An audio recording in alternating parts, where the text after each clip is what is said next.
Buenos días, bos días. Muchas gracias por compartir con nosotros esta etapa de medio ambiente.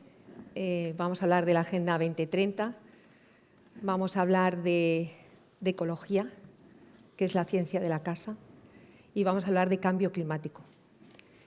Pero vamos a hablar de personas, porque siempre que se habla de naturaleza, no sé por qué, tenemos esa imagen de que está en contraposición con las personas, ¿no? Parece que somos enemigos y somos naturaleza también. Esto es algo que hemos comprendido, la importancia de los ecosistemas con la pandemia, y debemos de ir hacia aquí que vamos a repensar y a reflexionar. Ahora os voy a presentar a estas dos personalidades que están acostumbrados a pensar en la naturaleza, a reflexionar, a conocerla, ¿no? Los problemas, las soluciones, lo que sucede, pero no debemos de olvidar nunca que cuando se trabaja para la naturaleza se está trabajando para las personas. Las personas son lo más importante. El ecólogo Margalef escribía 3 palabras con mayúscula, que era ecología, naturaleza y humanidad, porque trabajar para la naturaleza es trabajar para la humanidad. Es un poco el trabajo del escritor, que no sabe para quién escribe. A lo mejor escribe para personas que no han nacido. El trabajo por la naturaleza, por la calidad del medio ambiente, por su conocimiento, por su protección, es un trabajo que puede que sea para personas que aún no hayan nacido, que jamás vamos a conocer, pero que vamos a dejar un legado y queremos dejárselo en las mejores condiciones posibles.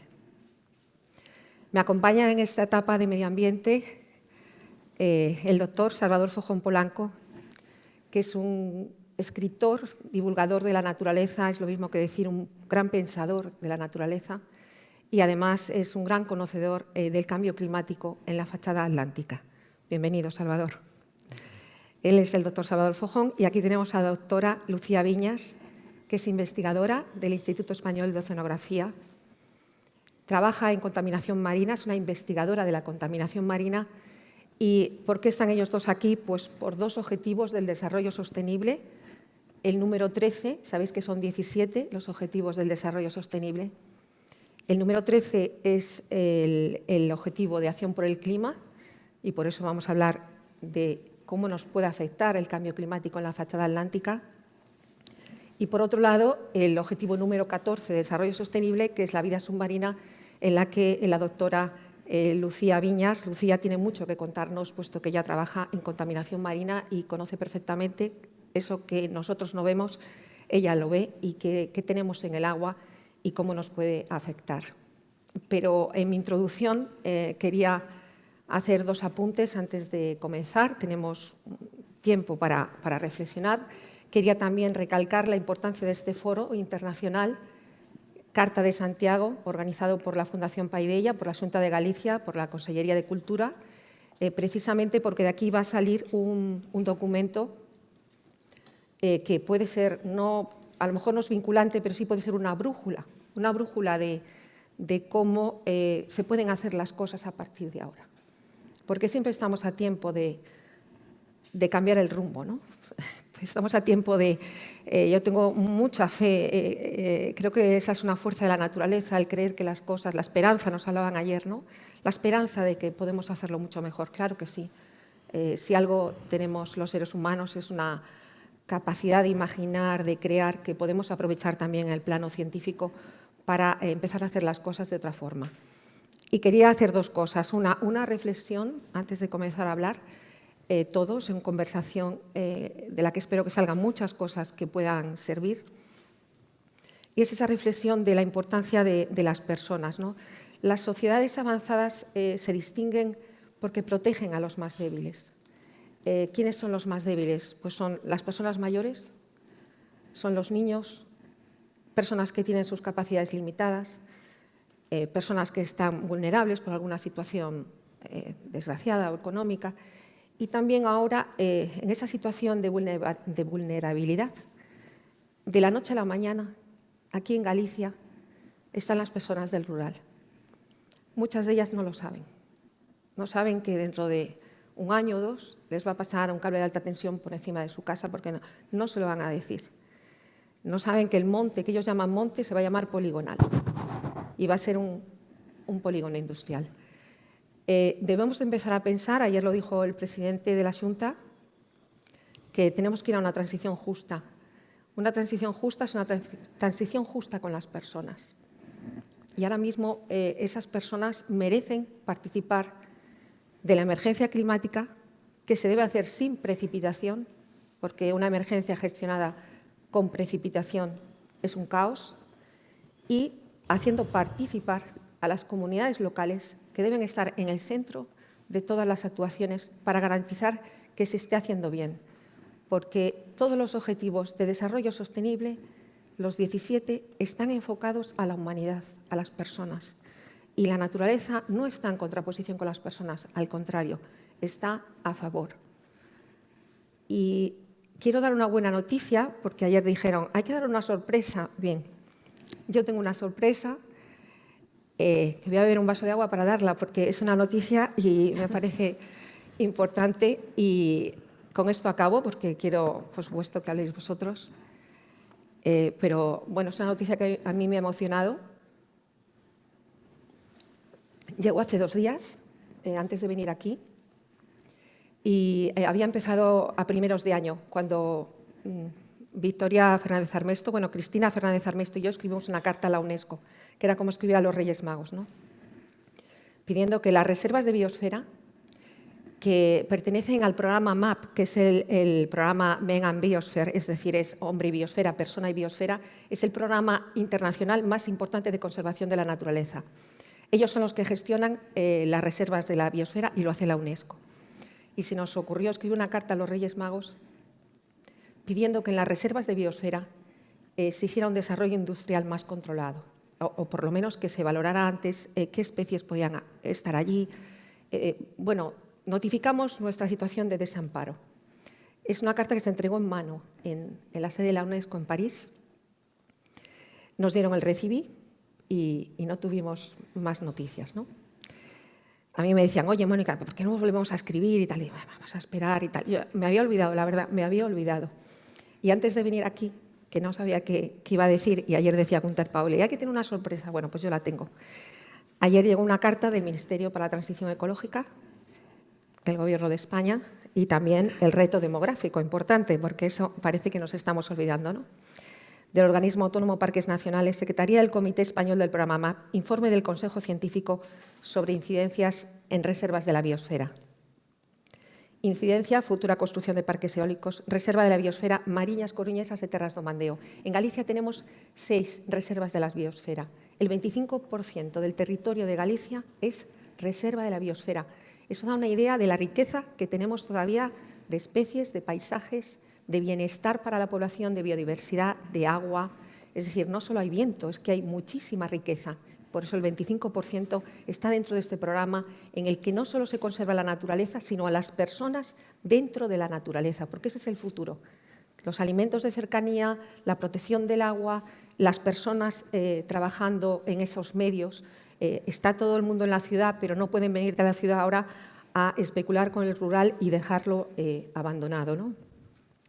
Pues bien, ha resuelto, me lo indican, el día 3 de noviembre llegó, el Comité Español del programa MAP, Persona y Biosfera, en su 22ª, 22 reunión ordinaria, acordó encargar al Consejo Científico un estudio sobre la viabilidad de instalaciones eólicas, fotovoltaicas y termosolares, incluida la repotenciación e infraestructuras asociadas en territorios declarados reserva de la biosfera en España.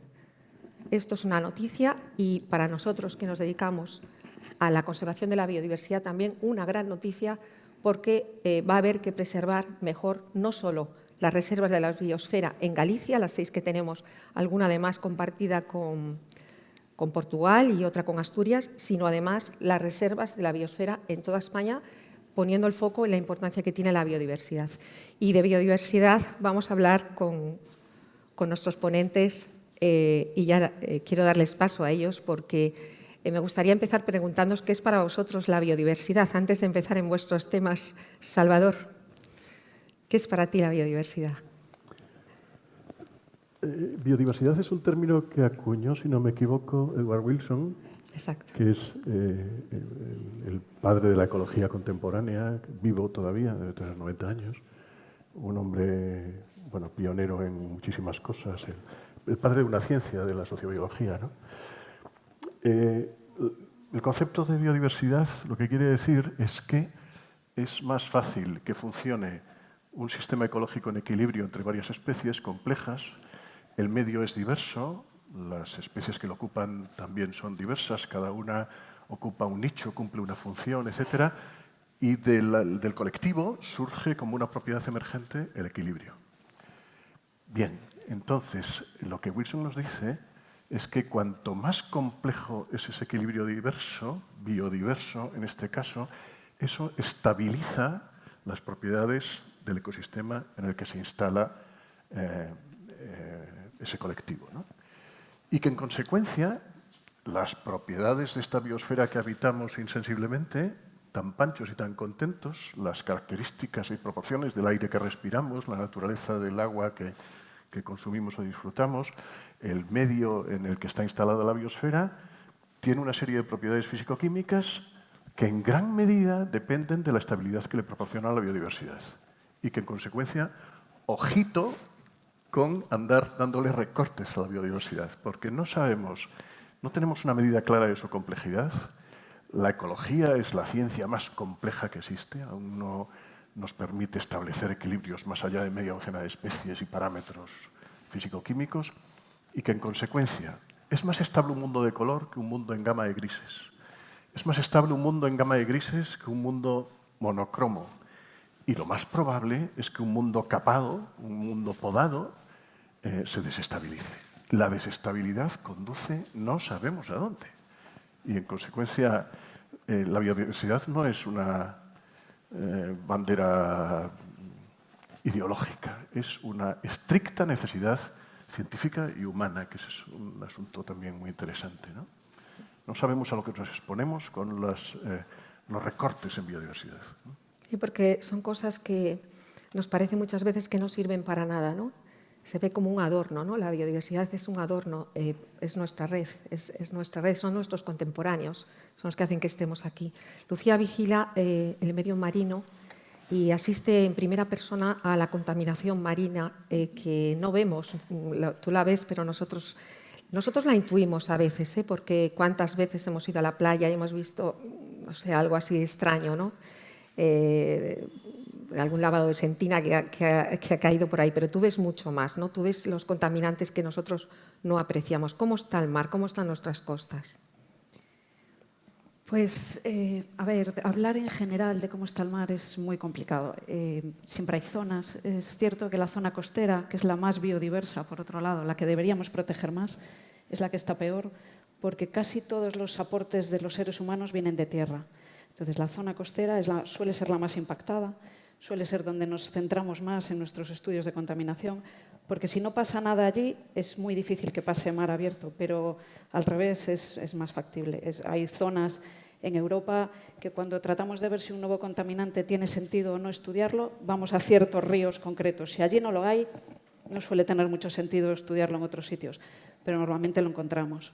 Entonces, es cierto que la contaminación que vemos, cuando hay un Prestige, cuando hay un vertido de Aznalcóllar, cuando hay una cosa así muy grande, la vemos todos, nos asusta, nos impacta, son importantes, pero es muchísimo peor la contaminación crónica, la que está llegando todos los días al mar, y que a veces las concentraciones de las que nosotros hablamos y nos preocupamos son microgramos kilo, o sea, estamos hablando de 0,5 gramo en un kilo, o sea, nada, traza, pero eso tiene efectos en los organismos, les impide su reproducción, les impide su comportamiento normal y entonces son tóxicos incluso a esas concentraciones. Es importante medirlos y saber cómo vamos. La tendencia en muchos casos es decreciente, es a que desaparecen, pero otros están apareciendo y subiendo las tendencias. O sea que, bueno. Que son los contaminantes que llaman emergentes, ¿no?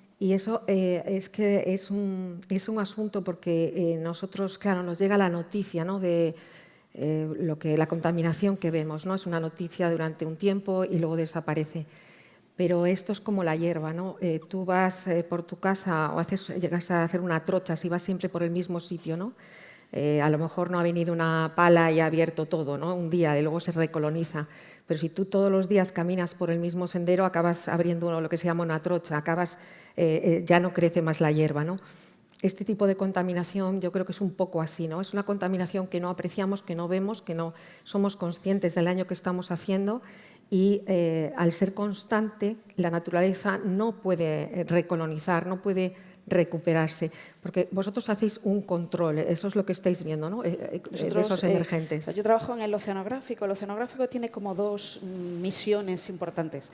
Una es la ciencia por sí misma, el avance científico en general, descubrir nuevas cosas, pero luego tenemos una parte de asesoramiento muy importante, tanto la parte de pesca como nosotros en contaminación, que es hacer medidas constantes todos los años en los mismos sitios para ver cómo evoluciona.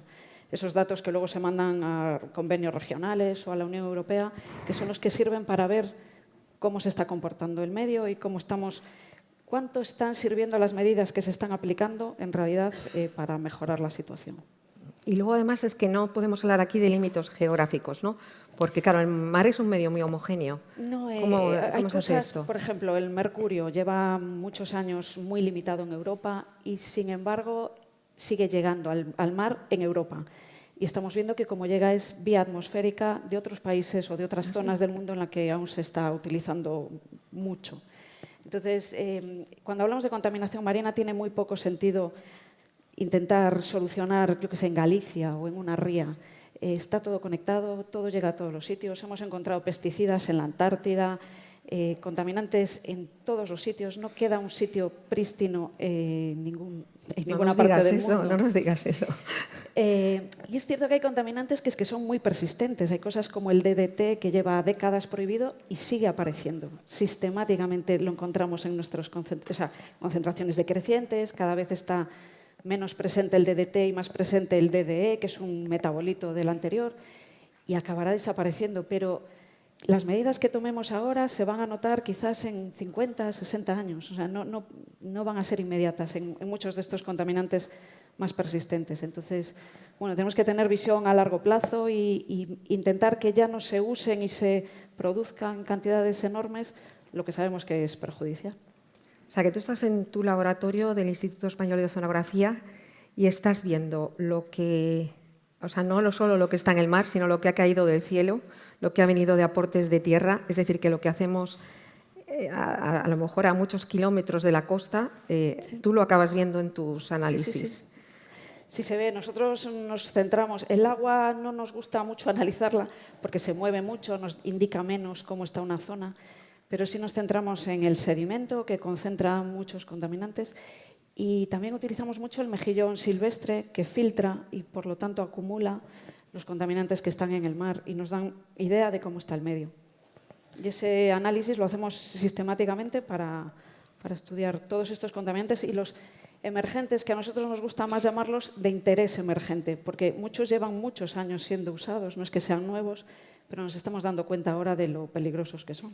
¿Y tú qué sientes cuando ves eso? Porque luego te vas a casa, no te digo con la lágrima, pero muy preocupada. O sea, ¿qué piensas? Sí, es cierto, pero también es cierto que se ven mejoras. Por lo menos lo estás viendo. Sí, se ve como cuando implantas una medida, cuando se prohíbe el plomo en gasolinas, al cabo de unos años empieza a bajar la concentración de plomo en todos los sitios, en el sedimento, en el mejillón. O sea, sí tiene efecto lo que hacemos y las medidas que se toman. O sea, que las medidas positivas tienen una influencia tan importante como las negativas pueden tenerlo. Sí, por supuesto. ¿Tú qué sugerirías? Yo sugeriría, por un lado, para evitar la contaminación, lo más importante es que no llegue al medio. Una vez que la tienes en el medio, como os decía antes, es muy difícil que desaparezca, es muy difícil quitarla de ahí. Es muy difícil. Entonces, lo importante es que no llegue. Para eso deberíamos, y se está haciendo ya en la Unión Europea, se está viendo todo producto que se produce en más de 1 tonelada al año, se ve si tiene efectos sobre algún organismo antes de empezar a producirlo. Pero también es cierto que hay, me parece que son 23.000 sustancias en uso y de más de 10.000 aún no hay estudios científicos de si son tóxicas o no y se están usando. Entonces, todo eso se va avanzando, va mejorando. Ya os digo, lo importante es que no llegue, mejorar los procesos de depuración, porque hay cosas que no vamos a evitar que estén ahí.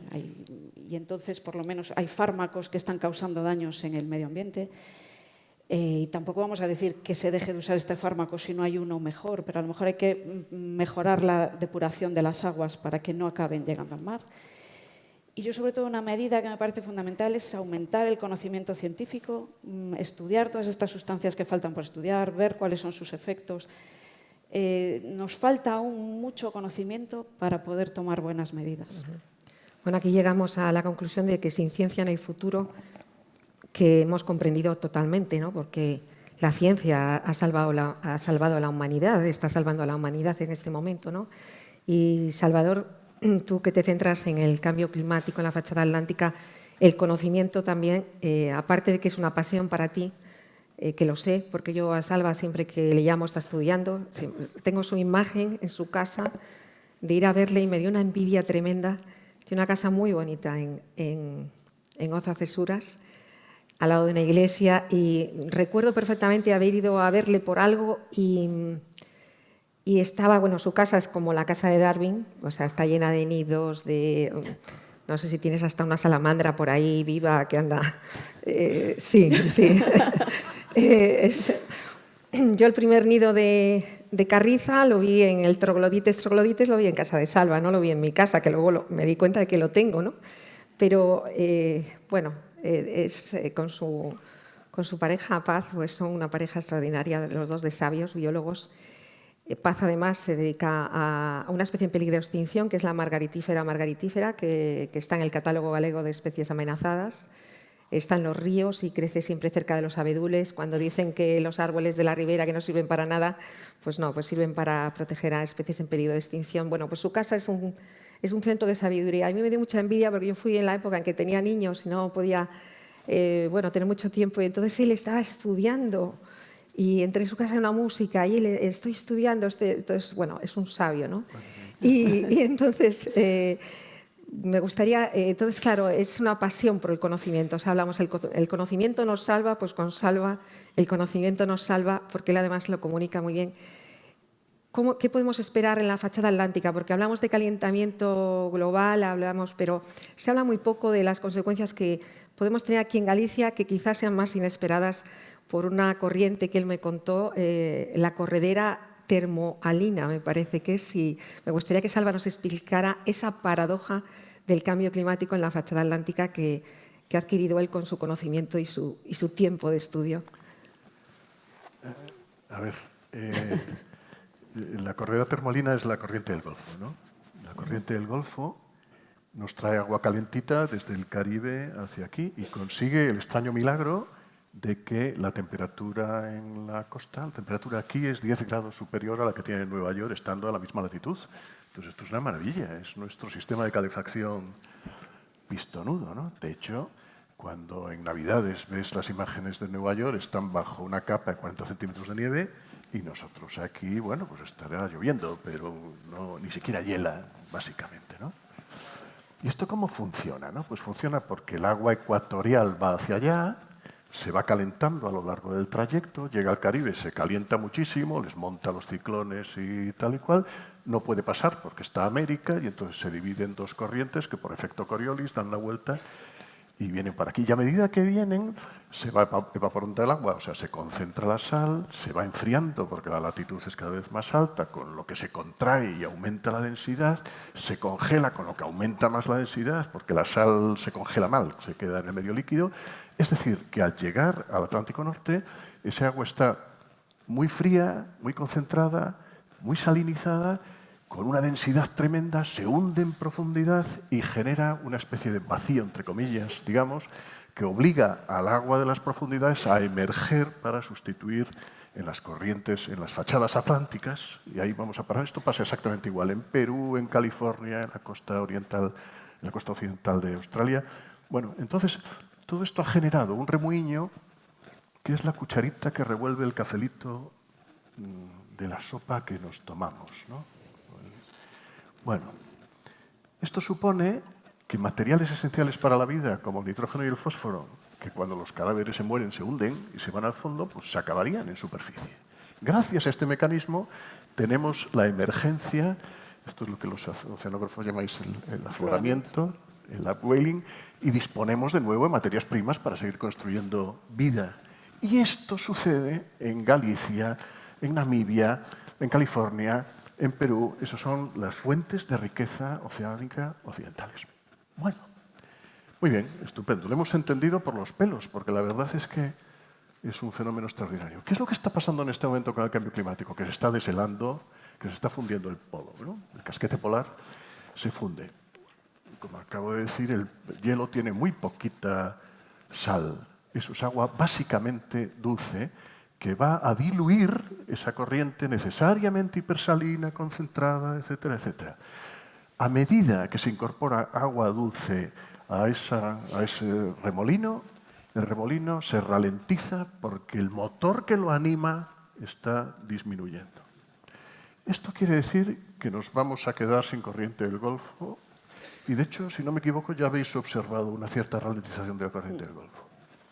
Esto quiere decir que nuestro calefactor, nuestro radiador, lo vamos a perder. Es decir, paradójicamente, el calentamiento global nos va a enfriar, nos va a hacer perder nuestro calefactor fundamental. Y lo que es más grave, si disminuye el afloramiento, nos vamos a quedar sin caladeros. Bueno, de todo esto, que es una hipótesis científica que, como todas las hipótesis relacionadas con el cambio climático, lo más dramático es que al cabo de 3 años no solamente se confirman, sino que son peores de lo que habíamos anticipado. Esto ya nos pasó más veces con todos los informes del IPCC. Cada informe dice, ya lo dijimos en el anterior, pues es peor. Bueno, pues esto va a suceder. Y es desconcertante, porque el calentamiento climático nos va a enfriar, a los que vivimos en fachadas occidentales, nos va a empobrecer, porque va... A mí me gustaría que me dijeras si todo esto que yo he leído aterrorizado es cierto o no. Mis compañeros de oceanografía física dicen que sí, que cada vez hay menos afloramientos, que cada vez son más débiles todos los años, o sea que sí que parece que vamos hacia ahí. Terriblemente, porque en Galicia vivimos, nuestra riqueza marítima o marina viene fundamentalmente del afloramiento. La productividad de las rías es fundamentalmente afloramiento. La productividad de las rías, ¿os dais cuenta de lo que estamos hablando? La fuente de riqueza fundamental de Galicia, amenazada por este problema cuya magnitud, cuyas dimensiones desconocemos absolutamente, ¿no? Tenemos un modelo natural del que aprender, que es el efecto del niño y la niña, que de vez en cuando deja las costas de Perú arrasadas, y empobrecidas y diezmadas, ¿no? Y que son básicamente cambios en la temperatura del agua del mar, ¿no? Altera las condiciones bioclimáticas y se producen unas pérdidas de pesca en los caladeros peruanos que son extraordinariamente prósperos cuando sucede el Niño, que es una cosa que no entendemos todavía muy bien, ¿verdad? Pues ahí tenemos un modelo del que aprender, pero lo que produce son desastres económicos, ¿no? Claro, porque puede haber unas migraciones, ¿no? Que pueden ser no solo de especies, o sea, es decir, que con los cambios de temperatura hay unos cambios en las especies que vamos a tener disponibles pues, para los caladeros, para la pesca. O sea, puede haber unos movimientos y también, hablabas tú también de migraciones también de personas, ¿no? O sea, es decir, que estamos hablando de naturaleza y estamos hablando también de una afectación, porque hablar de que afecta a los caladeros, estamos hablando de que va a afectar también a personas que se dedican a la pesca y que además también, bueno, pues es una industria, ¿no? A mí también me gusta recordar este aspecto de la naturaleza, porque la naturaleza siempre lo vemos como algo muy romántico, que lo es, ¿no? Pero es la fuente de nuestra riqueza. Es decir, las materias primas, ayer recordaba, la materia prima que más se ha revalorizado la semana pasada es la madera. Es decir, todos los elementos naturales, y dentro de nada será el agua, dentro de poco serán los alimentos, y necesitamos alimentos de calidad, ¿no? Porque yo no sé si podemos comer tranquilos pescado, Lucía, porque, claro, todo el mundo tiene siempre esa duda, ¿no? El anisakis, los contaminantes, ¿en qué proporción están? A ver, yo pondría un poco de sentido común en todo esto y si le tenemos miedo a los contaminantes que hay en el mar, también se lo tendríamos que tener a los que vienen en las verduras o en la carne o en cualquier otra cosa. Si hablamos de estas sustancias que están un poco sin controlar aún, las vías de entrada pueden ser cualquiera, incluso la atmosférica. Por eso el interés es que no entren al medio, no el pescado por sí mismo. El pescado está controlado por la gente de sanidad, no va a tener los contaminantes que ya se conocen y que sabemos que son peligrosos, los están controlando y no van a llegar a nuestro plato. Y al final los beneficios de comer pescado son muy superiores a los perjuicios que nos puede causar los contaminantes que vengan asociados. Entonces, yo le quitaría hierro a esto en cuanto a lo que nos afecte a nosotros de salud humana. Siempre teniendo en cuenta que tenemos que cuidar el medio ambiente y que no debemos olvidar que hay cosas ahí que aún no conocemos y que a lo mejor sí que nos están afectando, pero que vienen, ya os digo, de cualquier sitio. En el agua hemos encontrado microplásticos, en la cerveza, en donde queráis. Así que pensar que al comer una sardina te puedes comer microplásticos, pues sí, es cierto, pero también cuando bebes o cuando respiras. O sea que, bueno, evitemos el plástico más que no comer pescado. Bueno, lo que nos estás diciendo es que la Tierra está totalmente antropizada en este momento. ¿Hay alguna solución? Porque estamos aquí para repensar, para reflexionar. Tú has propuesto el conocimiento. Me parece fundamental. Ahí la ciencia es como la poesía, ¿no? Que parece que no da nada y, sin embargo, una suma de 4 palabras puede dar infinito. Eso es la poesía. La ciencia es un poco poética porque se investiga y no se sabe muy bien muchas veces para qué, pero resulta que de repente es la solución a un problema de la humanidad, ¿no? Entonces, por eso es tan importante el conocimiento romántico, podemos decir, sin una aplicación concreta, pero en tu caso sí la tiene, porque ese control va a facilitar que los alimentos lleguen en perfecto estado, y el Instituto Español de Oceanografía yo creo que hace una labor fantástica en ese sentido, que hay que reivindicar esa investigación que hacéis, puesto que garantiza el modo de vida de las personas que se dedican a la pesca y garantizan que los que nos gusta el pescado pues podamos comerlo con tranquilidad. Tú has propuesto el conocimiento, Salva, no sé qué propondría que pudiéramos hacer, porque, por ejemplo, no hemos hablado de los ecosistemas en la fachada atlántica. ¿En qué situación estamos con los ecosistemas en nuestra fachada atlántica con respecto al cambio climático y también con respecto a la biodiversidad? ¿Y cómo estamos? ¿Podemos presumir? ¿No podemos presumir? ¿Qué te gustaría a ti? ¿Qué nos falta en Galicia hacer para sentir orgullo de nuestra naturaleza? Porque yo no conozco ningún lugar más bonito que Galicia. Y he viajado mucho porque mi marido, que está ahí, Roberto Sebane, está jubilado, pero fue piloto de líneas aéreas y conozco muchos sitios del mundo. Yo no he conocido ningún lugar más bonito que Galicia. Llevo aquí viviendo 30 años, nací en el desierto. Creo que la vida empezó en un lugar parecido a Galicia. Si el origen de la vida tuvo lugar en algún sitio de la Tierra, tuvo que ser Galicia, porque tiene la interacción de la costa, del ecosistema costero con el terrestre. Tenemos las rías que son únicas en el mundo e incluso no tienen término en inglés. Si las vas a traducir, no existe traducción en inglés para una ría y todos sabemos qué es la ría. Y yo creo que aquí nos falta un poco, yo no tengo orgullo de ser gallega porque soy gallega consorte desde hace 30 años, pero sí tengo el orgullo del sitio donde vivo, que es el más bonito del mundo.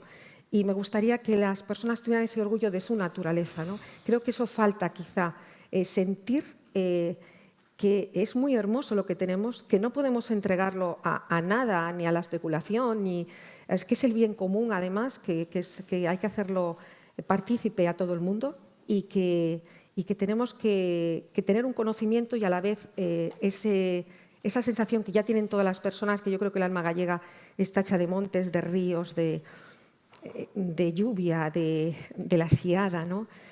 Todas esas cosas de la tierra que a mí me han contado mis vecinos y mis vecinas, que son las personas más fuertes que he conocido y que ahora veo frágiles por la situación que pueden estar viviendo y no lo saben, pero que son las personas más fuertes que conozco porque ni en la fiesta se sientan, son mujeres de una fuerza extraordinaria. Pero ¿qué podríamos hacer, Salva, para lo que nos queda primario? Porque aquí en Galicia tenemos bosques primarios todavía, para que se quedara intacto y pudiéramos sentir el orgullo de conservarlo. Bueno, os dais cuenta, yo siempre digo que Mónica ha inventado un género literario, que es la poesía científica. No existía esto.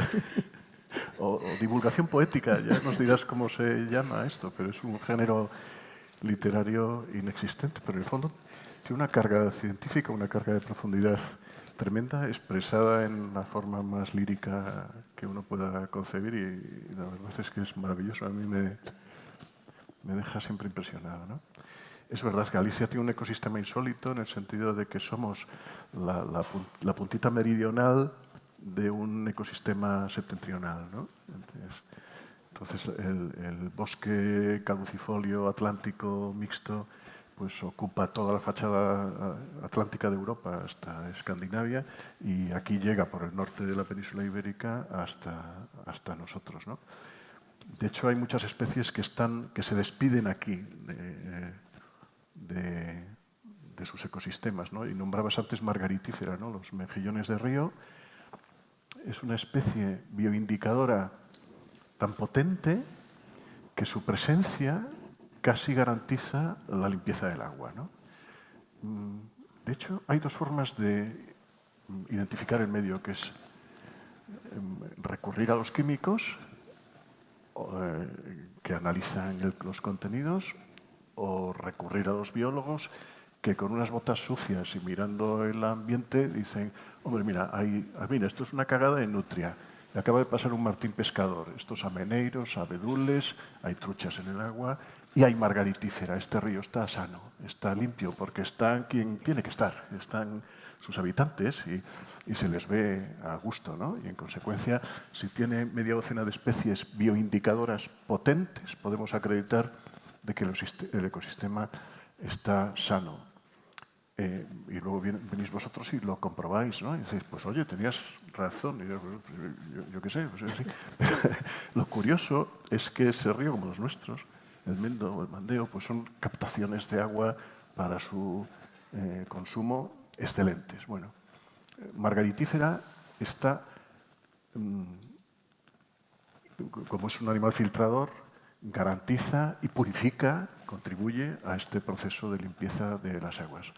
Bueno, pues el estado de sus poblaciones va decreciendo a lo largo que descendemos por la fachada atlántica europea hasta llegar a Galicia y norte de Portugal, donde se pierde, y lo que se ha comprobado es que sus poblaciones están disminuyendo a una velocidad alarmante.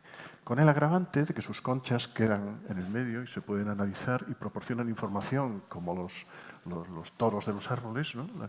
Por sus anillos de crecimiento, proporcionan información extrapolable a años atrás, y entonces se ve cómo sus poblaciones colapsan, cómo el reclutamiento de juveniles disminuye, cómo su compleja biología, que es una preciosidad, como bien sabes, se está deteriorando, y cómo esto a lo mejor nos indica que las captaciones de agua para su depuración y potabilización pues a lo mejor se ven comprometidas en un futuro inmediato, ¿no?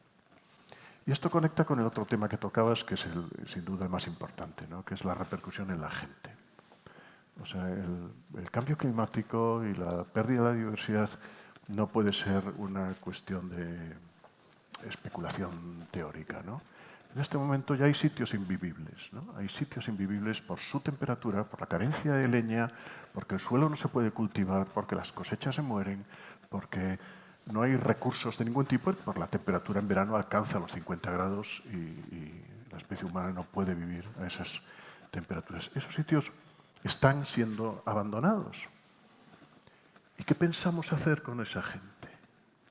A ver, Norman Myers, hace 25 años, uno de los grandes ecólogos mundiales en este momento, ecólogo, demógrafo, no sabría muy bien, dijo: bueno, pues hay gente que va a ser desplazada de sus hogares y de sus sitios donde vive, sencillamente porque ahí no se puede vivir.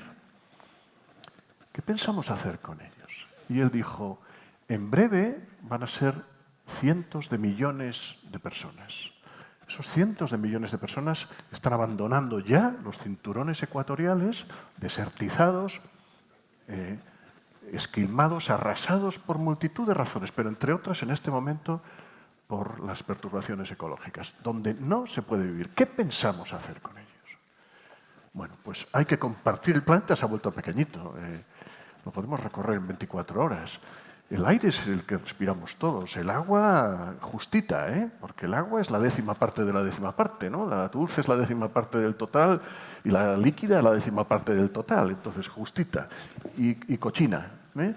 Entonces, a ver, ¿qué van a vivir, a beber esos niños? ¿Dónde van a vivir esas familias? ¿Dónde se van a instalar a medida que tienen que abandonar sus lugares de residencia? Esto a mí me preocupa extraordinariamente, porque la actitud es no, fronteritas, banderitas. Mira, eso se acabó. Eso es el medievo. Eso es la infancia de la humanidad. En este momento hay un problema de todos que tenemos que resolver entre todos. Por supuesto, no hay ninguna duda, ¿no? Y el hecho de que cada fin de semana palmen en una patera media docena de personas, bueno, pues a mí me subleva. Y me parece que nos va a sublevar a muchos, ¿eh?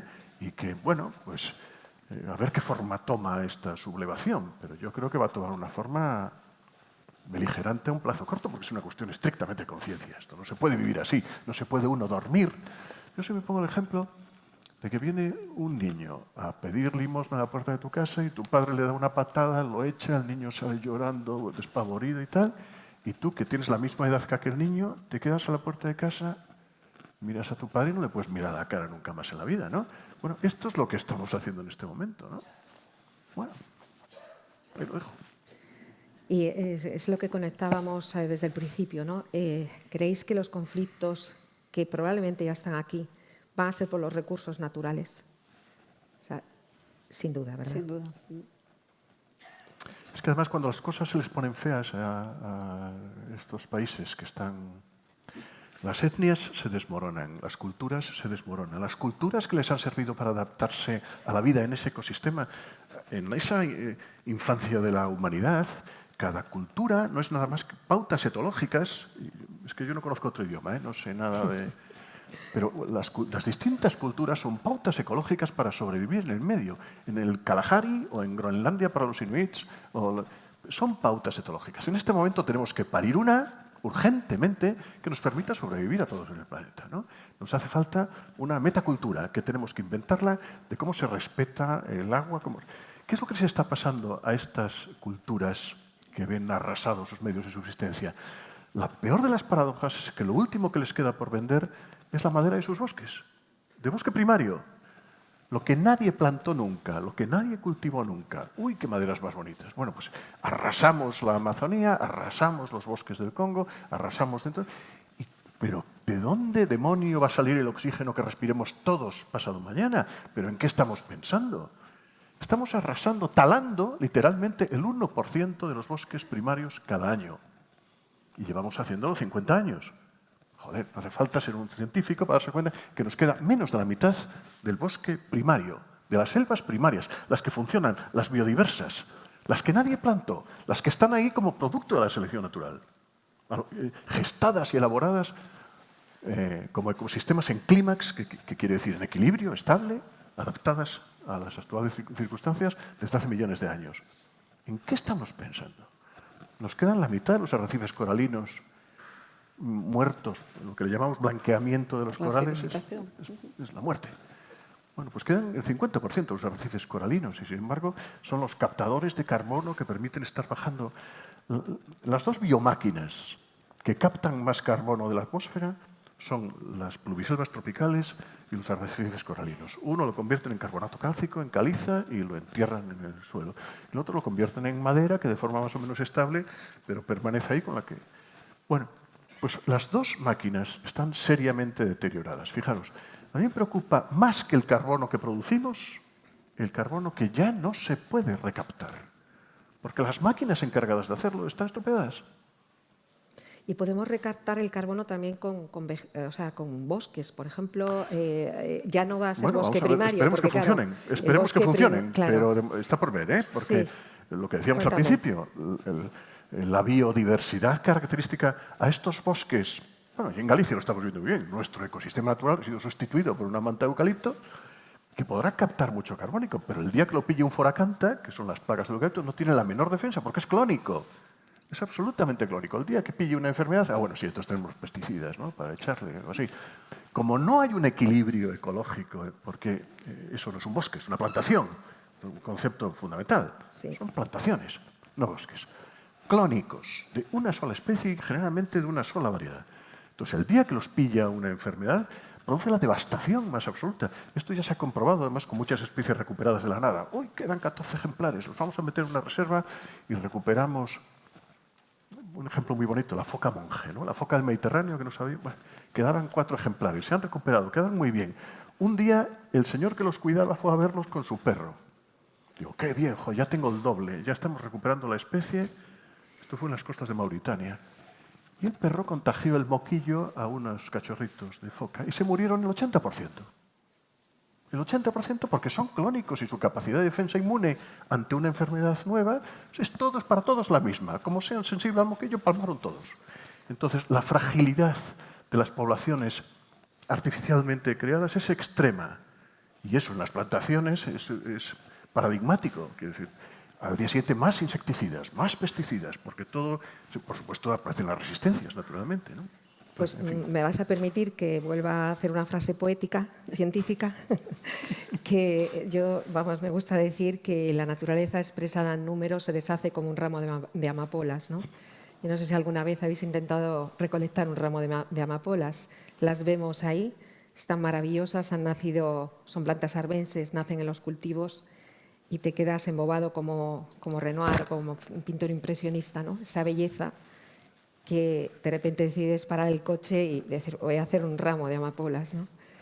Y se te deshace, ¿no? Se te deshacen las manos, porque eran bonitas ahí como habían caído, ¿no? Y a lo mejor no habían salido ese año y al año siguiente llueve y salen todas a la vez, ¿no? Es esa belleza que nosotros no hemos plantado, como ha dicho Salvador, es ese océano que existía antes de nosotros, ¿no? Si lo perdemos no lo recuperamos porque son obras de arte. Si se quemara el Museo del Prado, podríamos tener todas las copias de la belleza del Museo del Prado, ¿no? de lo que captaron, ¿no? Esto es igual, pero con una diferencia importante, y es que ya no existe nadie que o sea, no sabemos quién lo hizo, ni sabemos cómo se hace, ni somos capaces de recrearlo. O sea, por mucho que nos empeñemos en el jardín más bonito, nunca seremos capaces de crear la belleza de una cuneta en primavera que se ha creado al azar.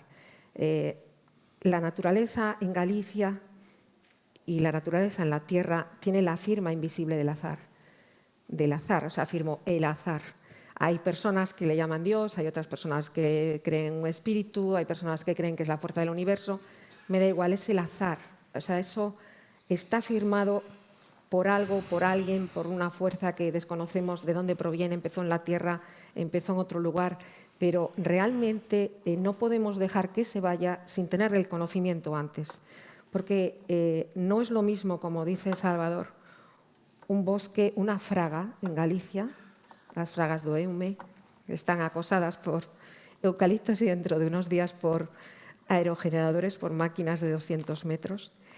Espero que no, francamente, espero que no. Espero que yo perdonar, pero no he vuelto a escribir una línea de naturaleza ni de poesía desde que supe este desarrollo industrial que va a caer sobre el rural, porque no lo esperaba, porque ese tipo de aprovechamientos industriales siempre han estado en las ciudades, siempre han estado en los ámbitos periurbanos, ¿no?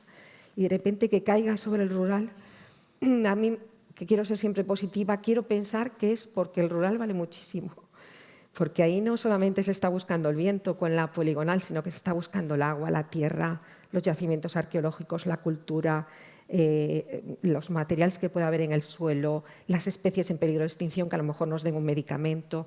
Es decir, que se está intuyendo que eso vale muchísimo y que las peleas próximas van a ser por ello, por los alimentos, por el agua, por los recursos naturales, por la madera. Entonces, insisto, porque yo he dejado de escribir poesía y ahora escribo activismo, ¿no? Y que me vais a perdonar porque no hay nada más pesado que estar insistiendo sobre una idea, ¿no? Pero creo que estamos a tiempo y por eso insisto, porque creo sobre todo en la capacidad de rectificación, del respeto hacia las personas, de reorientar un proyecto, de repensar, de reflexionar, que es para lo que estamos aquí. Y creo que además esa capacidad del ser humano es tan infinita y que a lo mejor eso que hace que una fraga sea maravillosa, que un paisaje sea maravilloso, también llevamos algo dentro nosotros y es lo que hacen los artistas, ¿no? Los artistas nos fascinan. Yo siempre me llama mucho la atención los museos. Tú ves unos olmos o ves unos almiares con la paja, ¿no? Y nadie detiene el coche a mirarlos, ¿no? Nadie para ahí a decir, oye, qué bonito es esto, y una cola de personas mirando cómo mueven las hojas, ¿no? El viento, ¿no? Que mueve las hojas. Y nunca he visto una cola de personas mirando los árboles o mirando cualquier elemento de la naturaleza, ¿no? Y sin embargo, una persona lo pinta y hay unas colas enormes en el museo para ver lo que ha pintado esa persona. ¿Por qué? Pues yo pienso que es porque nosotros dentro, en realidad, tenemos algo de esa naturaleza que somos capaces de no crear la naturaleza, porque eso solo no sabemos quién lo hizo, pero sí somos capaces de recrear la naturaleza. Entonces, esa capacidad de recrear la naturaleza puede impulsar también al mundo científico, quizá, no sé qué os parecerá a vosotros, por ejemplo, a la hora del ámbito forestal. Vamos a hacer un árbol. Si eso no lo hace la naturaleza, ¿cómo lo hace la naturaleza? Pues vamos a hacer una cata de pólenes en los yacimientos arqueológicos. ¿Qué había aquí? ¿Cómo lo había? Y recuperar, eso lo podemos hacer. La reflexionar, repensar, recuperar, reorientar, respetar a las personas, respetar la naturaleza. Todas esas recrear, lo podemos hacer. Recrear la pureza que había. A lo mejor algún día lo podemos hacer. Recrear un agua pura y que vaya Lucía y diga, aquí no hay nada, está limpio, está como estaba. Ese es el objetivo. ¿Podemos aspirar a eso? El objetivo, por ejemplo, del convenio regional OSPAR, que es el que coge el Atlántico Este, es conseguir llegar a concentraciones que estaban previas a la industrialización. Ese es el objetivo último, hacia donde es nuestro objetivo cada año, ver si estamos yendo en esa dirección. Y en muchos contaminantes se está yendo en esa dirección. ¿Qué necesitáis para eso? Porque yo creo que por un agua pura, espero que esta lo sea. Pues necesitamos, a lo mejor... Toda el agua no sabe algo ya. Todos necesitamos replantearnos nuestra vida y si estamos consumiendo por encima de, no digo nuestras posibilidades económicas personales, sino de las posibilidades del planeta. Que yo creo que en muchos casos estamos consumiendo más de lo que nos debería tocar para mantener esto bien. ¿Crees que es algo que no podemos echar tampoco solo encima de los políticos, sino de las acciones individuales? Yo creo que sí. Hay que empezar por ahí. Probablemente a los políticos hay que pedírselo, pero si nos viene impuesto seguramente lo admitiremos peor. Admitimos muy mal el uso de que las bolsas de plástico fuesen cobradas en las tiendas y enseguida nos acostumbramos a llevar cada uno una de tela en el bolso. No pasa nada. Hay muchas cosas que son prescindibles y, sin embargo, nos parece lo más habitual. Tú las bolsas de plástico las encuentras luego hechas pedacitos en el agua, ¿no? Sí. Porque tienes un proyecto de microplásticos. Tenemos ahora mismo varios proyectos de microplásticos. Está muy de moda los microplásticos, entonces todo el mundo quiere ver microplásticos en todos los sitios. De hecho, es uno de los indicadores del antropoceno, de esta era geológica que se supone que estamos en ella.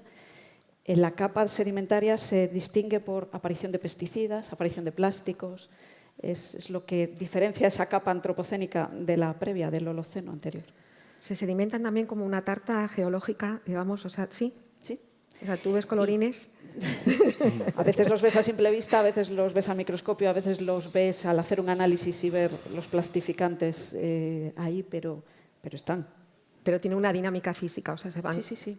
Y van a estar ahí miles de años hasta que desaparezcan. Eso es un producto muy bueno en el sentido de que es muy barato, dura muchísimo, es muy resistente, tiene muchísimas ventajas. El problema es que lo usamos y lo tiramos enseguida. Si lo utilizásemos para lo que es imprescindible, es una maravilla de producto. Pero lo usamos para llevar 3 peras de mi casa o de la tienda a mi casa y tirarlo ya a la basura. Pues es demencial estar utilizando un recurso tan poco tiempo, tan mal y que luego es tan difícil de recuperar. Nos valdría cualquier otro... Tenemos otras formas de funcionar. Pero es lo cómodo, no sé, está ahí dentro, ya lo hacemos inconscientemente muchas veces. Bien, quizá yo creo que ya hay una conciencia, ¿no? Ayer se hablaba aquí también de la toma de decisiones de cada uno, lo importante que es, ¿no? Tenemos una responsabilidad también, ¿verdad, Salva? Individual de cómo vivimos, ¿no?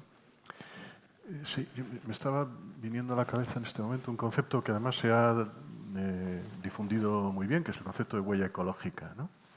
La huella ecológica es una idea, tiene ya 25 años, de un tío de nombre impronunciable, un Weckerneyel o una cosa así sea. Bueno, lo hicieron conjuntamente entre la Universidad de Baja California, México, y la Universidad de California. Entonces tiene el mérito de haber vinculado en la investigación a un país próspero y otro que no lo es tanto.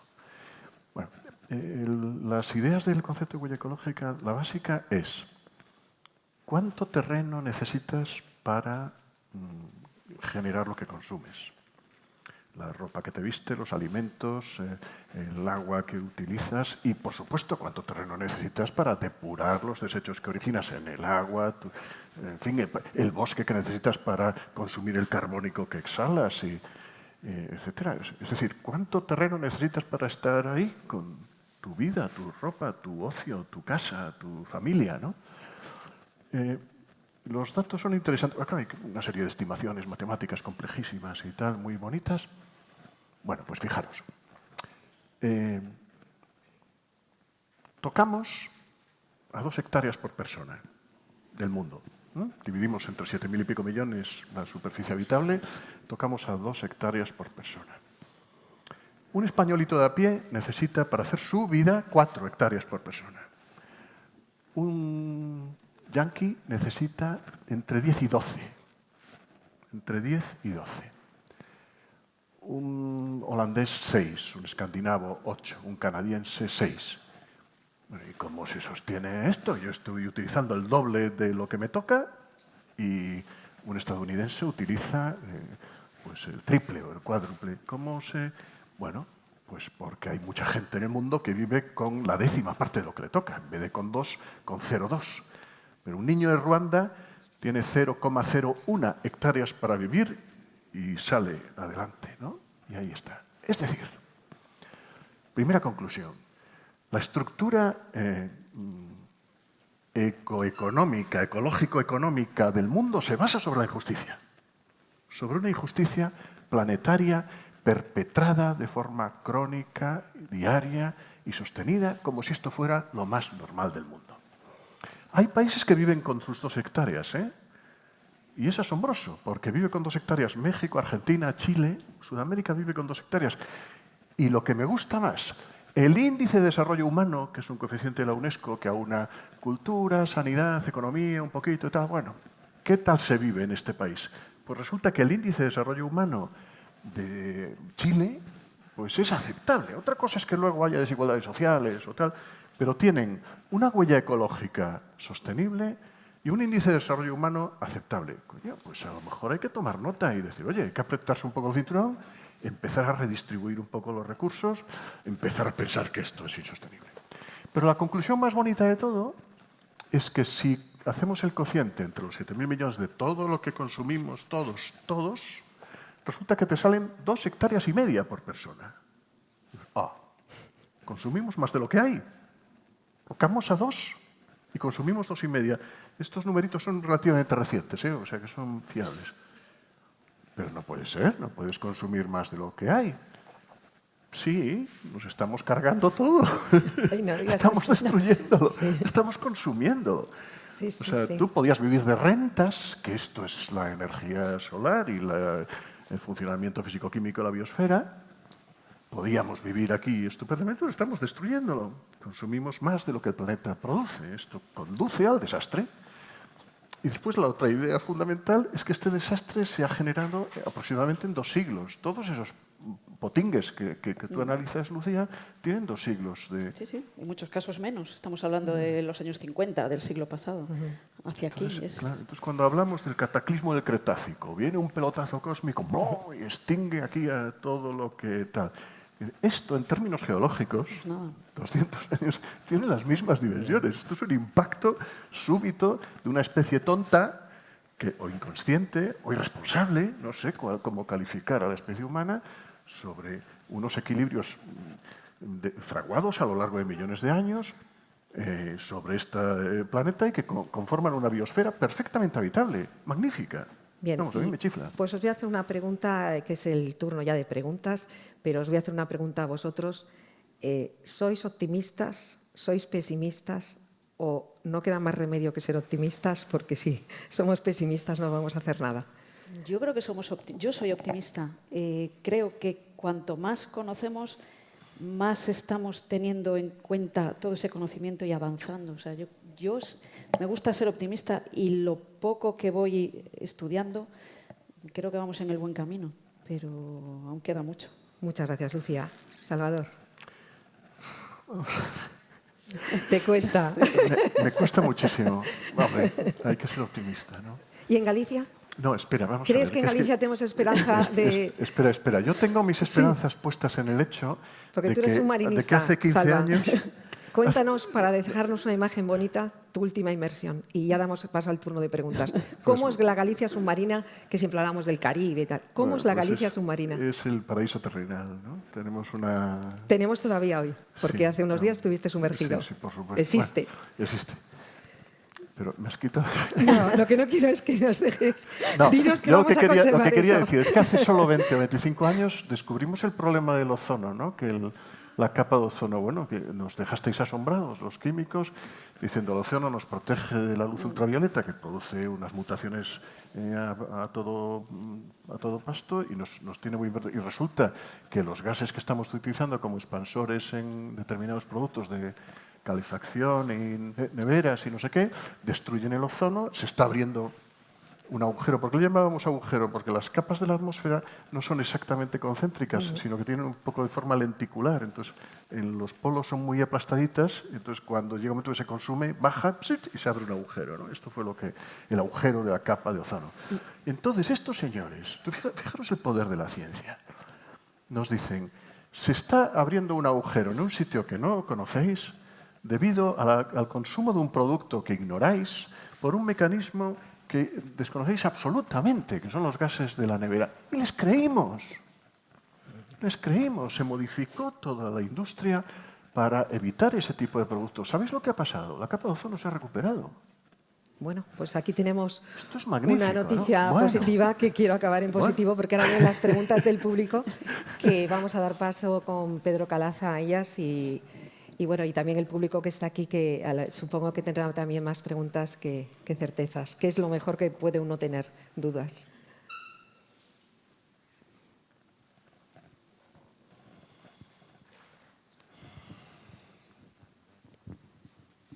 Hola, buenos días. Bueno, en primer lugar, agradecer la mesa de debate, ¿no? El diálogo fantástico. Habéis arrojado una cantidad de datos sumamente interesantes, ¿no? Muy bien explicados, muy cercano todo, ¿no? A mí me gustaría, antes de empezar con alguna cuestión que hay realizada por streaming, una pequeña reflexión, ¿no? Habéis comentado de forma explícita el gran problema que hay de pérdida de la biodiversidad, ¿no? A mí me gustaría subrayarlo, ¿no? Porque, de hecho, la pérdida de la biodiversidad es uno de los mayores problemas ambientales que tenemos hoy en día, ¿no? La biodiversidad es el corazón de la propia infraestructura verde, ¿no? La Unión Europea ha desarrollado una estrategia propia, España ha aprobado la suya en el mes de julio, y realmente pues, es el corazón, el epicentro de esa nueva estrategia vinculada a la parte terrestre y también a la parte marina, ¿no? De hecho, en la propia definición estatal de infraestructura verde se subraya la importancia que tiene la parte marina, que la europea lo decía de forma un poco más superficial, ¿no? Comentaba antes, Salvador, que Edward Wilson, ¿no? Acuñó el término biodiversidad, y a mí también me gustaría recordar que acuñó otro término que es el término de biofilia, ¿no? Esa predilección inherente del hombre hacia otros seres vivos, ¿no? ¿Por qué tenemos en casa animales y plantas, ¿no? Porque estamos preconfigurados psicológicamente para tocarlos, para que nos gusten, ¿no? Y de hecho, esa biofilia, ¿no? Muy vinculada obviamente con la biodiversidad, es una de las tres teorías que vinculan la interacción del hombre con elementos naturales y la mejora de la salud.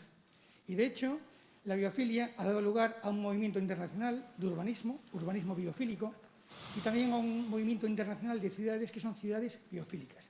Todo ello con ese fin importantísimo de reconectar con la naturaleza, ¿no? Tanto medios naturales como medios urbanos, donde vive más del 80% de la población, por ejemplo, en España, ¿no?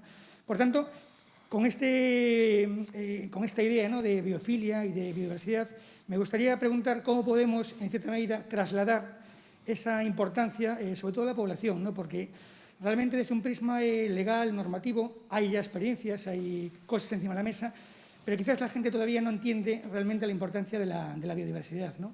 Entonces, en ese sentido, como divulgadores, como expertos en el campo, me gustaría saber qué tipo de iniciativas se pueden utilizar, por ejemplo, en Galicia. Nosotros. A mí me encanta el concepto de biofilia de Wilson porque dice, si tú sueltas una persona en una ciudad que desconoce, la llevas con los ojos vendados y la sueltas en medio de una ciudad, mira a su alrededor y se va a un jardín, se va a un parque, busca busca la compañía de unos arbolitos. Dice, bueno, ahora le buscaré un guardia para preguntarle dónde estoy, pero que lo primero que hace, ese es el punto de partida del libro Biofilia de Wilson, ¿no? Bueno, yo creo que el vehículo, la respuesta a tu pregunta es la ciencia, y lo decía Mónica hace un momento, sin paliativos. Sabemos mucho, muchísimo. La ciencia es preciosa, es muy humana en el sentido de que encaja muy bien en nuestro cerebro, porque presenta obviedades, es comprobable, es demostrable, no hace falta echarle montañas de fe, sino que se puede comprobar y resuelve problemas. Los móviles que tenéis en el bolsillo son una virguería Sen tecnológica. paliativos. Sabemos moito, moitísimo. A ciencia preciosa. ¿Te parece que está sonando algo que no estaba Se previsto? podía- Sí. Ah, perdón, sí. Se ha colado la Nada. traducción, no pasa nada, maravillosa traducción. Está muy bien. Hay algo que nos ha quedado quizá que el otro día, ayer comentábamos precisamente, el punto en común de todas las ponencias ha sido la educación. Quizá, aparte de la ciencia, ya personas que están trabajando sobre ella, debíamos incidir en la educación, si hablamos en Galicia de la biodiversidad, el conocimiento de la biodiversidad, que todos los niños sepan nombrar todos los árboles que hay en Galicia, que seguramente ninguno sabe. Es una alfabetización de la naturaleza que debemos de hacer. Conocer los pájaros, conocer los nombres de los pájaros, conocer los nombres de las flores, conocer los nombres de los árboles. Saber reconocer el medio, y porque cuando se nombra se ve más. La herramienta que tenemos como Homo sapiens es la escritura. Todos los animales tienen un lenguaje, pero no hay ningún animal que sepa escribir. Si un niño sabe escribir, aprende a escribir los nombres de los árboles, de las flores, de los pájaros, de las hormigas que ve, incluso distinguir qué especies son, que para eso se les puso un nombre.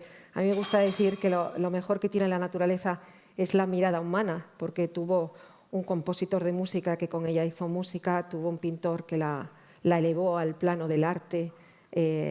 La mirada humana identifica las especies, les pone nombre, no a todas, que aún no lo hemos acabado, y no sé si lo acabaremos porque es infinita, pero hace que nosotros la veamos mejor. En este sentido, yo propondría, como reflexión también de cara a Galicia y a este foro internacional, una alfabetización de la naturaleza para los niños que les encanta además. O sea que les damos una riqueza, una manera de mirar, y esos niños, como nos decía ayer Gunther Pauli, esos niños ya van a pedir a los padres, oye, cuídame este pájaro que se llama tal o este árbol. Van a ver mejor, van a darse cuenta mejor de su entorno y lo van a apreciar mejor y van a ser grandes conservadores de la naturaleza porque se ama lo que se conoce. Yo creo que queda Lucía también dar su sugerencia a esa Me parece una biodiversidad. sugerencia espectacular, porque sí es cierto que los niños, yo hablo de mis hijos en este momento, como saben muchas veces lo que yo les cuento, lo ven de otra forma distinta y a veces te dicen, en clase he dicho esto, y algunos no lo sabían, y yo no sé por qué lo sé, pues porque a lo mejor me lo ha oído a mí. Yo creo que sí, que cuando un niño conoce algo, sabe algo, es más fácil que lo ponga en práctica. Me parece una idea espectacular, la verdad. Gracias, Lucía. Que aún nos quedan unos minutos. ¿Alguna pregunta del público por ahí al fondo? Hola, buenos días. Buenos Bueno, días. felicidades Buenos al días. panel, porque creo que ha sido una conversación muy interesante. Y quería preguntar alrededor de un concepto que se lleva hablando últimamente, ¿no? Bueno, desde hace muchos años ya, que es el concepto de decrecimiento, ¿no? En relación con el cuidado del ecosistema y demás. Y era para preguntar si veis compatible ese modelo, es decir, si es si es la opción más recomendable ese modelo de crecimiento, ya que un crecimiento tal y como lo estamos considerando de manera mucho más amplia hoy en día es insostenible, ¿no? Como acabáis de volver a repetir. Se debe optar por este modelo de decrecimiento controlado, digamos, de reducción, lo que comentaba antes Fojón Polanco, alrededor de esas hectáreas, ¿no? Que hay un desequilibrio enorme, se debe reducir, se debe apostar por ese decrecimiento económico. Salvador. La verdad es que entramos en un terreno en el que todos nos sentimos incómodos, los de bichos, ¿eh? Sí. Pero, El terreno económico. pero sí, porque vamos, yo por lo menos no sé lo bastante como para poderte contestar. Pero si tengo que contestar, digo que es imprescindible. Es imprescindible. La lógica liberal se autoextingue porque el mercado ya es planetario y se acabó. Entonces, si se mueren los clientes, pues estás jorobado, ¿eh? Entonces, te preocuparía muy mucho, como que era la lógica de Henry Ford, que tus potenciales clientes estén bien pagados para que puedan comprar, porque si no, y que estén medianamente sanos para que puedan adquirir tus productos, si no, estamos fastidiados. Entonces, la lógica clásica, histórica, capitalista neoliberal, se acabó. Hay que inventar una cosa, pero claro, esto ya no es cosa nuestra, ¿eh? Esto es cosa de los economistas, de los... ¿Sabes el problema? Que muchos están pensando ya en el siguiente planeta al que vamos a explotar. Ah, muy bien. Bueno, pues que vayan yendo, pero a mí que me dejen Si os dais este. cuenta, está detrás de muchas de Muy los bien, avances. perfecto. Pero a mí que me dejen este, también. por el amor de Dios, y a ser posible en un estado habitable, ¿no? Yo creo que la gestión es muy importante porque tenemos esa capacidad de regeneración, ¿no? El medio marino es muy homogéneo, por ejemplo, y tiene la capacidad de contaminarse fácilmente, pero probablemente también de regenerarse fácilmente. Lo que decía Lucía, yo me quedo como esperanza de que cuando se detiene una contaminación se ve también. Entonces, que nuestros modelos de crecimiento pues, tengan en cuenta estos aspectos, quizá. Por ahí había otra pregunta, una persona que quiere preguntar. Perdona, Sí, sí. es que esta pregunta yo se la hice a un amigo mío economista. Y dije, oye, vamos a ver, esto no da más de sí. ¿Qué proponéis vosotros? Y él me decía, organización, hay que normativizar. No se puede explotar más allá de esto, no se puede extinguir especies, no se puede explotar a la gente. Pero bueno, esto la verdad es que llevamos haciéndolo un siglo y medio, ¿no? Hay que dar vacaciones a la gente, hay que pagar adecuadamente, 14 pagas, no sé qué, tal, unos seguros laborales, la posibilidad de retirarte, unas pensiones. Es decir, hay que organizar, no vamos mal, pero hay que llegar al fondo de la cuestión. Hay que garantizar que todo el mundo tiene lo que le toca de agua, de alimentos, de vivienda, de seguridad y de afecto. Esto es absolutamente imprescindible. Hay que garantizarlo legal. Y yo estoy convencido de que los derechos humanos del futuro reconocerán el derecho al aire respirable y al agua limpia y a la tierra que pisas y a la casa que habitas y a estar seguro en tu familia y a que te quieran, ¿no? Es absolutamente imprescindible. De hecho, ayer nos comentaron que se está pensando ya en que no se valore la riqueza de un país solo por el PIB, sino también por sus recursos naturales, que se le ponga precio al agua, el día que se le ponga precio al bosque primario, el día que se le ponga precio, pues va a ser obras de arte de valor incalculable, ¿no? Irrepetibles. Había otra pregunta por ahí, me parece, sí, un par de ellas. Pregunta relacionado precisamente con este tema de la organización. Me gustaría preguntarle a Salvador y a Lucía que hicieran un ejercicio de imaginación y si los científicos, si ustedes fueran presidentes del gobierno por un día, a la hora de establecer prioridades, porque es difícil saber por dónde empezar a veces, ¿cuál sería la primera ley que habría que aprobar? Yo creo que por eso no quiero ser presidente del gobierno. No me veo yo. ¿Tú crees que se puede largar esa pregunta? Sí, pues mira, mañana no puede morir nadie ahogado en el estrecho. Primera ley. Como compromiso de todos. Nos tiene que quitar el sueño que la gente se esté ahogando en el estrecho media docena cada fin de semana. Es una cuestión de conciencia colectiva, no puede ser. Me ha encantado, Salva, porque está poniendo ese recurso que he hablado, que es el afecto, que a mí me ha sorprendido. Pero es verdad que el amor, aunque eso sí que es poesía, pero de la cursi, pero realmente el amor es por lo que hacemos las cosas, la capacidad de amar el entorno, de amar a las personas, de amar a la humanidad, es la que hace que estas dos personas que tenemos aquí extraordinarias, que son Lucía, que está investigando y controlando la contaminación para que podamos tener alimentos seguros, para que podamos pensar que por lo menos hay personas que están controlando la situación. Es importante. O Salvador, que reflexiona, estudia. Bueno, es ese sabio que digo yo que enseña solamente escuchándole, que además bueno, pues nos deja eso que a mí me ha sorprendido, que es que se va a valorar todo: el agua, los bosques, todos los recursos naturales y el afecto. Qué importante es el afecto, y lo ponemos como un recurso, porque no podemos, porque si sentimos afecto hacia la humanidad, entonces vamos a hacer las cosas bien. Si las personas participan estamos en una emergencia climática, todas las personas tenemos que participar en ese proceso de transición energética. Todas las personas tenemos que participar en los procesos de contaminación. Todas las personas tenemos que participar en todo, porque nuestras decisiones cuentan. Si tenemos afecto, si tenemos amor a la naturaleza y afecto a la humanidad, creo que ahí no nos equivocamos. Si ese es el motor que nos mueve, no nos equivocamos.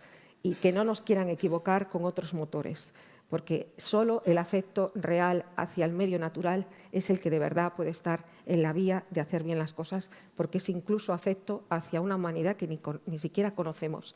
Es la decencia de dejar el mundo mejor de lo que lo encontramos, y creo que en este momento nosotros tenemos la capacidad, de verdad que lo creo. No sé si Salva no estará de acuerdo, pero creo que tenemos la capacidad, o al menos tenemos que creer que creemos, como decía Unamuno: quiero creer que creo, ¿no? Quiero creer que creo que vamos a ser capaces de dejar un mundo más decente en valores humanos y en naturaleza y en recursos a los que no conocemos todavía porque aún no han nacido. Y bueno, 0, 0, 0, 0, hemos acabado. Muchas gracias, ha sido un placer estar aquí repensando, reflexionando y pidiendo respeto, y también pidiendo una reorientación, porque entre todos podemos, creo que, hacer un mundo mejor. Muchas gracias.